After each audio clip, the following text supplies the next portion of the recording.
Aspartate amino transferase இது வந்து இன்னொரு பேர் இருக்குது. இதுக்கு சீரம் ஆக்சோலாசிடேட் குளுட்டமேட் டிரான்ஸ்அமினேஷன் இன்னொரு பேர் இருக்குது. இந்த என்சைம் வந்து பொதுவாக இதுக்கு யூஸ் பண்ணுவாங்கன்னா cardiac injury, skeletal muscle injury இதுக்கெல்லாம் யூஸ் பண்ணுறாங்க. இது வந்து எங்கே யூஸ்ஃபுல்லாக இருக்குது அப்படின்னா, இது நார்மலாக இதோட ஃபங்க்ஷன் என்ன பார்த்தீங்கன்னா, ஆஸ்பார்டேட் வந்து ஆல்ஃபா கீட்டோகுளுட்டரேட் கூட ரியாக்ட் ஆகி ஆக்சோலாசிடேட்டும் குளுட்டமேட்டும் கிடைக்கும். அது எப்படி கிடைக்குதுன்னா, ஆஸ்பார்டேட்லேருந்து ஒரு அமினோ குரூப் வந்து ஆல்ஃபா கீட்டோகுளுட்டரேட்டுக்கு போகும்.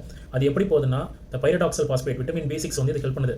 பைரடாக்சல் பாஸ்பேட்டில் ஒரு லைசின் ரெசிடியூ இருக்கும். அதுதான் போயிட்டு இந்த ஆஸ்பார்டேட்லேருந்து ஒரு அமினோ குரூப்பை பிடிக்கிட்டு போய் ஆல்ஃபா கீட்டோகுளுட்டரேட்டை கொடுக்குது. அதுகிட்ட கொடுத்ததுக்கப்புறம் அது ஆக்சோலாசிடேட்டாக மாறுது. அதுக்கப்புறம் குளுட்டமேட் வந்து ஃபார்ம் ஆகுது. ஓகேங்களா? இப்போ வந்து இந்த ஃபங்க்ஷன் வந்து எதுக்காக நடக்குதுன்னு பார்த்தீங்கன்னா, இப்போ நார்மலாக யூரியா சைக்கிளுக்கு 2 நைட்ரஜன் தேவை. ஒரு நைட்ரஜன் வந்து ஆஸ்பார்டேட் வந்து கிடைக்கும், இன்னொன்று வந்து அமோனியாக்கிட்ட வந்து டேரெக்டாக அதுக்கு ஒரு நைட்ரஜன் கிடைக்கும். மொத்தம் 2 நைட்ரஜன் கிடச்சிரும். அதுக்கப்புறம் இதில் வந்து மாலேட் ஷட்டில் நடக்குது. இதில் என்ன நடக்குதுன்னா, அந்த ஆஸ்பார்டேட் ஆக்சோலாசிடேட்டாக மாறுதுல, அதுக்கப்புறம் மேலேட் டீஹைட்ரேஜினேஸ் மூலமாக மேலேட்டாக மாறுது. அந்த மேலேட்டாக மாறுறப்போ NADH வந்து NAD+ மாறுது. அப்போ வந்து அதை வந்து நம்ம 340 நானோமீட்டரில் அதை வந்து மெஷர் பண்ண முடியும். அப்படி தான் நம்மளால் ASTயை மெஷர் பண்ணுறாங்க. ஓகேங்களா?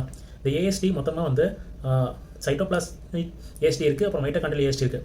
எங்கேயெல்லாம் மைட்டோகாண்ட்ரியா உடையுதோ அந்த இடத்துலலாம் வந்து இந்த AST வந்து லீக் ஆகி வெளியில் போகுது. இன்னொன்று என்னன்னா, அந்த NADH-ஆல் டேரெக்டாக மைட்டோகாண்ட்ரியாக்குள்ளார என்ட்ரு ஆக முடியாது.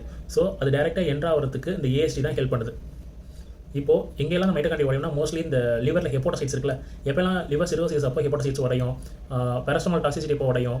இந்த மாதிரி டயத்துலலாம் என்ன நடக்கும்னா, அந்த ஹெப்போடோசைட்ஸ் உடையிறப்பெல்லாம் அந்த AST லெவல் ரொம்ப அதிகமாகும்.